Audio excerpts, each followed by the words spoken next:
Assalamualaikum warahmatullahi wabarakatuh. Perkenalkan, saya Sinta Dewi dari Fakultas Ekonomi Prodi Manajemen 3A di Universitas Putra Indonesia. Pada kesempatan kali ini saya akan mereview materi tentang kelembagaan Kementerian Koperasi dan UMKM. Sebelumnya, Menteri yang menjabat Kementerian Koperasi dan UMKM ini adalah Bapak Dr. Andes Teten Mastuki yang lahir di Garut pada tanggal 6 Mei 1963. Bapak Teten ini memiliki riwayat pendidikan di SMA 1 Garut. Ia berkuliah di IKIP Bandung mengambil jurusan kimia. Kemudian melanjutkan ke jenjang yang lebih tinggi, yaitu perkuliahan jurusan kimia di Universitas Pendidikan Indonesia UPI Bandung. Selanjutnya ada beberapa penghargaan yang pernah beliau raih. Salah satunya adalah sebagai alumni berprestasi IKIP Bandung pada tahun 2000 sebelum menjabat menjadi Menteri Koperasi dan UMKM.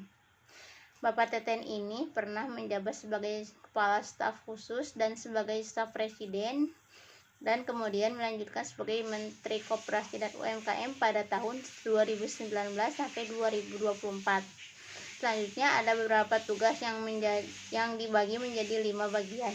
Yang pertama yaitu merumuskan kebijakan pemerintah di bidang pembinaan koperasi dan usaha kecil menengah. Kedua, mengkoordinasikan dan meningkatkan pemantauan, analisis dan evaluasi di bidang koperasi kecil dan menengah. Ketiga, meningkatkan peran serta masyarakat di bidang koperasi dan usaha kecil menengah. Keempat, mengkoordinasikan kegiatan operasional lembaga pengembangan sumber daya ekonomi rakyat. Kelima, menyampaikan laporan hasil evaluasi, saran dan pertimbangan di bidang tugas dan fungsinya kepada Presiden. Selanjutnya ada pun beberapa poin yang menjadi kewenangan dari koperasi dan UMKM ini. Yang pertama, menetapkan kebijakan di bidang KUKM untuk mendukung pembangunan secara makro. Yang kedua, menetapkan pedoman untuk menentukan standar pelayanan minim yang wajib dilaksanakan oleh kabupaten atau kota di bidang KUKM. Yang ketiga, menyusun secara nasional secara makro di bidang KUKM. Keempat, membina dan mengawasi penyelenggaraan otonomi daerah yang meliputi pemberian pedoman, pelatihan, arahan, dan supervisi di bidang KUKM. Selanjutnya ada sejarah berdirinya Kementerian Koperasi dan UMKM ini sudah cukup lama, yaitu pada tahun 1930.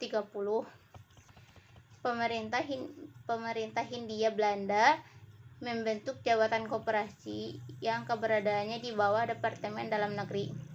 Kemudian pada tahun 1935 jabatan koperasi dipindahkan ke Departemen Ekonomi Jaiken.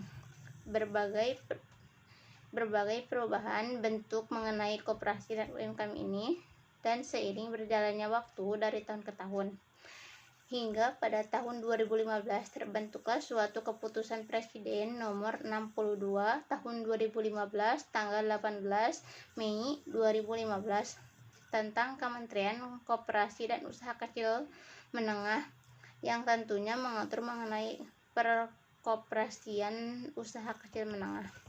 Kemudian ada fungsi Kementerian Koperasi dan UMKM ini. Yang pertama, perumusan dan penetapan kebijakan di bidang koperasi dan usaha mikro kecil dan menengah. Kedua, koordinasi dan sinkronisasi pelaksanaan kebijakan di bidang koperasi dan usaha mikro kecil dan menengah. Ketiga, pengelolaan barang milik atau kekayaan negara yang menjadi tanggung jawab Kementerian Koperasi dan Usaha Kecil dan Menengah. Kemudian yang keempat, pengawasan atas pelaksanaan tugas di lingkungan Kementerian Koperasi dan Usaha Kecil dan Menengah. Dan yang kelima, penyelenggaraan fungsi teknis pelaksanaan pemberdayaan koperasi usaha mikro kecil menengah sesuai dengan undang-undang di bidang koperasi usaha mikro kecil dan menengah. Kemudian selanjutnya ada dasar hukum Kementerian Koperasi dan UKM. terbentuknya Kementerian Koperasi dan Usaha Kecil dan Menengah berdasarkan yang pertama Keputusan Presiden Republik Indonesia nomor 228 atau M tahun 2001. Kedua, Keputusan Presiden Republik Indonesia nomor 101 tahun 2001 tentang kedudukan, tugas, fungsi, kewenangan, susunan organisasi, dan tata kerja Kementerian Negara. Ketiga, Keputusan Presiden Republik Indonesia nomor 103 tahun 2001 tentang kedudukan, tugas, fungsi, kewenangan, susunan organisasi, dan tata kerja lembaga pemerintahan non-departemen. Yang terakhir, Keputusan Presiden Republik Indonesia nomor 108 tahun 2001 tentang unit organisasi dan tugas eselon 1 Menteri Negara. Terima kasih. Sekian pembahasan dari saya. Wassalamualaikum warahmatullahi wabarakatuh.